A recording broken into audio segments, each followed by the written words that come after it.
Kung ipapadala niyo po ako, okay lang. Wala pong problema. First time para kay Miss Universe 2010 fourth runner-up Maria Venus Ra na maisalang sa live chat kahapon sa NMI office, GMA Network Center. I'm so excited. Parang hindi ko nga alam kung paano. Sabi nila, i-guide naman daw. Parang gano'n. So, I'm so excited. Sabi nila, ang dami-dami na doon na nag-aabang, na nagtatanong kung nasaan na. Kabilang syempre sa nais malaman ng publiko ay kung may nagpapatibok na sa kanyang puso. Wala. Hindi wala talaga. Pero, alam mo yan, parang nagko-concentrate din muna ako sa kung anong merong opportunities na dumadating ngayon. At least parang, kunin natin yung pagkakataon. Sayang din naman. Isa sa mga oportunidad na dumating kay Venus ay ang kanyang guesting sa sitcom na Show Me the Money. Senyales na ba ito ng pagpasok niya sa showbiz? Nakatuwa po. Okay lang kung itutuloy, okay lang din po. Pero, yun, parang hindi ko pa masyado kabisado kasi.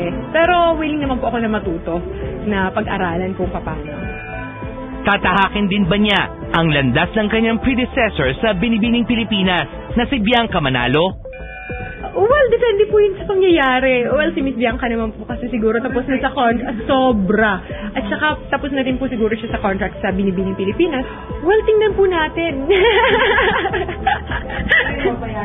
Oo, yun. Babayagan ako. Nitong Martes, masayang pinaunlakan ni Venus ang paanyaya ni Presidente Noynoy Aquino sa palasyo kung saan parang kinongratulate niya ako. Parang after coronation night, after na ma-announce na kasama yung Philippines sa top 5, parang somehow nakabalance daw nung news na negative and positive. So, sabi niya, nagpapasalamat daw siya. Nagbigay siya ng mga advice na since sabi niya parang start na ng buhay mo na parang public na. Pero sabi niya, somehow mag-ano ka rin, reserve ng something para sa sarili mo. May balitang napipisil daw si Venus ng pamahalaan na ipadala sa China para sa kapayapaan. Kung ipapadala niyo po ako, okay lang. Wala pong problema. Actually, honestly, gusto ko pong gawin yun at alam ko pong kaya kong gawin yun. So, if ever man, gagawin ko yun. Parang to erase lang the connotation na ang mga Pilipino ganito, ganyan.